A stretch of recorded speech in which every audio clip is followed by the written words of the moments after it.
Hello friends, welcome to our channel the time saver. मैं Krishna Singh. Friends, आज का जो टॉपिक है वो हम लोग का है स्ट्रक्चर ऑफ माइक्रोस्पोरेंजियम, या तो आप इंटरनल स्ट्रक्चर ऑफ एंथर कह सकते हैं। आइए जानते हैं कि इस टॉपिक में हम लोग को क्या क्या पढ़ना है और क्या क्या चीज़ जानना है। तो वीडियो को एंड तक देखिए, क्योंकि इसमें कंप्लीट नॉलेज आपको मिलेगी इंटरनल स्ट्रक्चर ऑफ एंथर या तो स्ट्रक्चर ऑफ माइक्रोस्पोरेंजियम। आइए जानते हैं। फ्रेंड्स, ये आपको दिख रहा है स्ट्रक्चर जो ट्रांसवर्सली कट किया गया है, और इसे मैंने जूम करके एक पार्ट्स को दिखाया कि ये कैसा दिख रहा है। तो इसके आउटर्स जो स्ट्रक्चर दिख रहे हैं आपको, उसको समझ लेते हैं। ये जो बाहरी जो लेयर है वो हम लोग को एपिडर्मिस बताता है। उसके जस्ट नीचे में जो बताया गया है वो एंडोथेसियम है, और उसके जस्ट नीचे जो है वो मिडिल लेयर है। उसके अंदर क्या है? टैपिटम। इन सभी पार्ट्स को हम सीक्वेंसली हम पढ़ेंगे। तो हम जानते हैं कि माइक्रोस्पोरेंजियम में ओवरऑल जो पार्ट्स होते हैं वो कितने होते हैं? 4। एपिडर्मिस, एंडोथेसियम, मिडिल लेयर और टैपिटम, यानी टोटल कितने हुए? 4 हुए। आइए एक एक पार्ट को जानते हैं पूरी डीपली हम। तो पहला जो हम लोग का हो जाएगा एपिडर्मिस हो जाएगा। एपिडर्मिस। फ्रेंड्स, जो एपिडर्मिस होता है वो जो होता है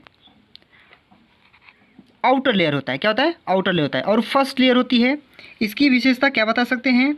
ये सिंगल लेयर होता है,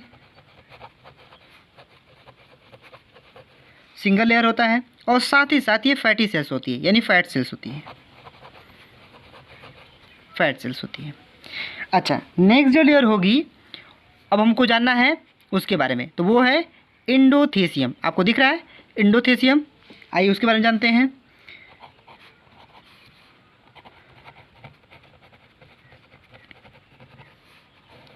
एंडोथेसियम। एंडोथेसियम की विशेषता क्या है? ये जो एंडोथेसियम होता है, एंडोथेसियम एक प्रोटेक्शंस का काम करता है। वैसे तो एपिडर्मिस भी प्रोटेक्शन का ही काम करता है। इसमें आप एक नंबर और जोड़ लीजिए। ये वर्क कैसा करता है? फंक्शन करता है, ये प्रोटेक्शन का करता है। ठीक है, अब जानते हैं इसको। ये एंडोथेसियम की कितनी लेयर्स होती है? तो ये भी सिंगल लेयर होता है,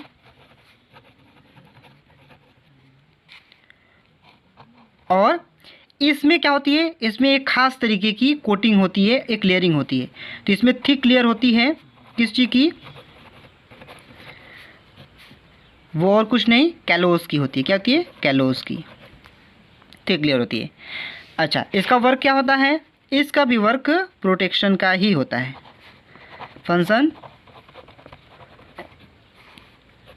प्रोटेक्शन का। अच्छा, अब नेक्स्ट जानते हैं हम लोग मिडिल लेयर के बारे में, यानी मिडिल लेयर। मिडिल लेयर के बारे में जानेंगे। मिडिल लेयर के कितने लेयर्स होते हैं? तो ये 3 to 4 ये लेयर्स होती हैं। इसकी क्या विशेषता होती है? तो ये प्रोटेक्शन करता है। फंक्शन इसका हम बोल सकते हैं फंक्शन प्रोटेक्शन। अब जो नेक्स्ट और लास्ट जो पार्ट्स है हम लोग का, वो है टैपिटम। अच्छा, ये टैपिटम के दो मेन पार्ट्स हो सकते हैं, या इसे हम काइंड बोल सकते हैं। 2 प्रकार के देखे जा सकते हैं। एक होता है जिसे हम कहते हैं ग्लोब्यूलर टैपिटम,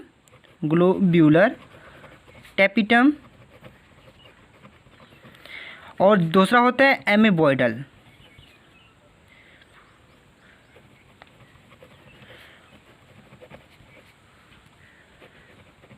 दो तरीके के टैपिटम्स को देखा जा सकता है।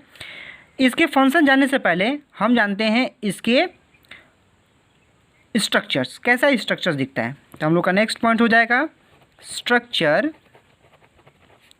Of tapetum. स्ट्रक्चर कैसा हो सकता है?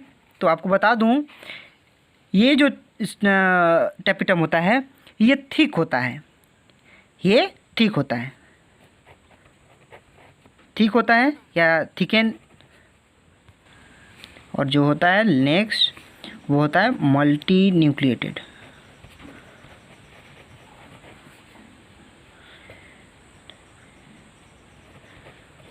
मल्टी न्यूक्लिएटेड यानी इसकी थिकनिंग स्ट्रक्चर होती है इसकी, और साथ ही साथ मल्टी न्यूक्लिएटेड होता है। अब इसके जानते हैं फंक्शन, इसके फंक्शन क्या क्या हो सकते हैं। तो अब हम लोग का नेक्स्ट पॉइंट मैं इधर देख देता हूँ इस साइड।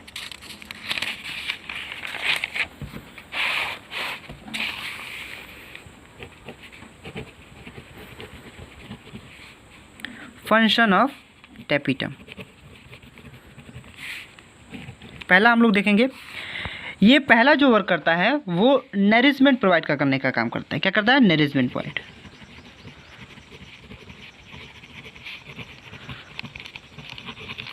नरिशमेंट प्रोवाइड करता है। अच्छा, ये नरिशमेंट प्रोवाइड कर रहा है तो किसको कर रहा है? वो कर रहा है माइक्रोस्पोर सेल्स को।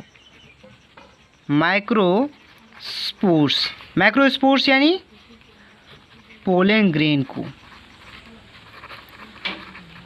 पोलन ग्रेन को करता है। अच्छा, जो नेक्स्ट होता है वो क्या होता है? एक उसने नरिशमेंट प्रोवाइड कर दिया, और एक जो खास चीज़ होती हैं वो एंजाइम को सेक्रेट करता है। तो क्या करेगा? Secret enzyme. वो एंजाइम कौन सा होता है? वो होता है कैलोस नाम की एंजाइम होती है, जो क्या करती है? वो माइक्रोस्पोर टेट्राड को होल्ड करने का काम करती है। तो यहाँ पर लिख सकते हैं इट हेल्प इन होल्ड, या हेल्ड भी लिख सकते हैं, होल्ड लिख सकते हैं, होल्ड माइक्रोस्पोर टेट्राड को साथ में जोड़कर रखने का काम करता है। तीसरा और अंतिम वर्क क्या होती है इसकी, वो आप जानते हैं। यूबिश बॉडी प्रोड्यूस करता है। उबिश बॉडी क्या होता है?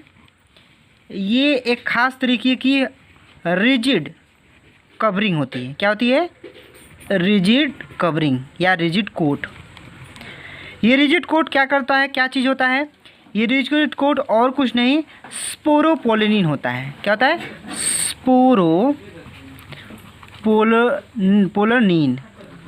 स्पोरोपोलिनिन होता है। ये कहाँ पाया जाता है? ये पोलन ग्रेन का आउटर लेयर होता है। पोलन ग्रेन्स का आउटर लेयर होता है, जिसे हम एक्जीन कहते हैं। एक्जीन कहेंगे। अब इस एक्जीन को मैं दिखा देता हूँ कि पोलन ग्रेन कैसे दिखेगा। अगर ये पोलन ग्रेन है तो ये पोलन ग्रेन का जो बाहरी भाग होगा, और इसके ये जो होगा वो इसका इंटरनल लेयर होगा, और इसका ये बाहर लेयर होगा।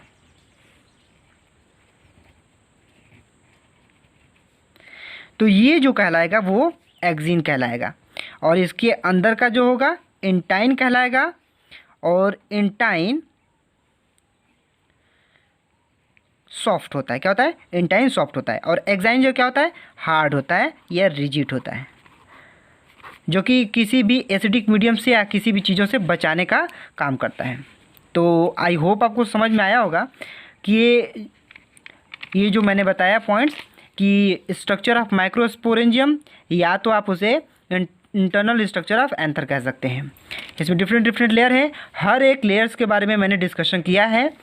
आपको आई होप आपको वीडियो पसंद आया होगा। वीडियो अच्छा लगे तो वीडियो को लाइक कीजिए।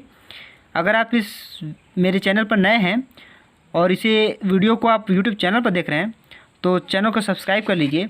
अगर इसे फेसबुक पेज पर देख रहे हैं तो पेज को लाइक कर लीजिए। Thanks for watching.